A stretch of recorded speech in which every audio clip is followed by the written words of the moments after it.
ดอกสาวว่าปลื้มผู้บ่าวผู้นั้นอย่างแหงแต่บ่ต้องเอามาแสดงให้อายเห็นนำได้บ่อายแฟนน้องเด้อคือเฮ็ดใส่กันแท้นอหัวใจของอายมันท้อย่านเจ้าคือต่อกับเขาคนนั้น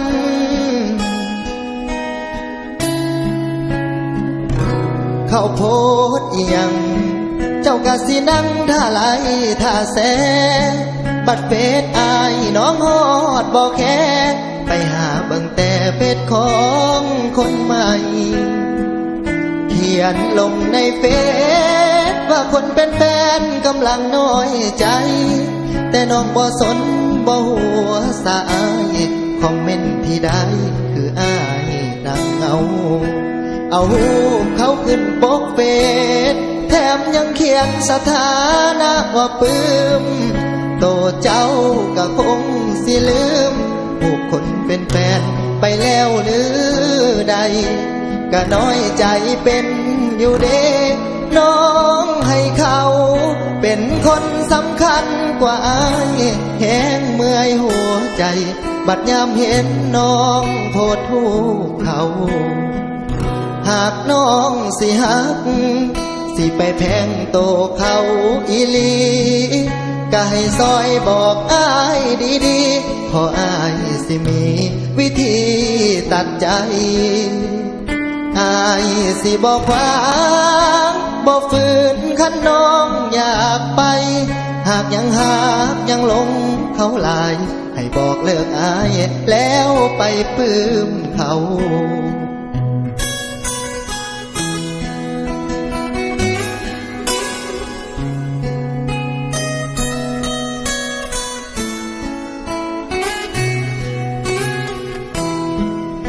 เอา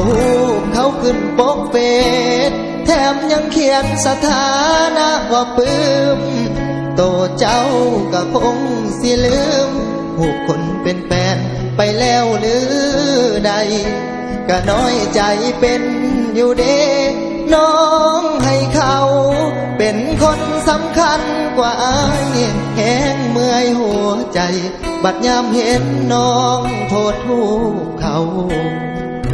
หากน้องสิหักสิไปแพงโตเขาอีหลีก็ให้ซอยบอกอายดีๆพออายสิมีวิธีตัดใจอายสิบอกว่าบ่ฝืนคันน้องอยากไปหากยังหลงเขาหลายให้บอกเลิกอายแล้วไปปลื้มเขาหากยังบ่เศร้าให้จบเรื่องเฮาไว้สำนี้สา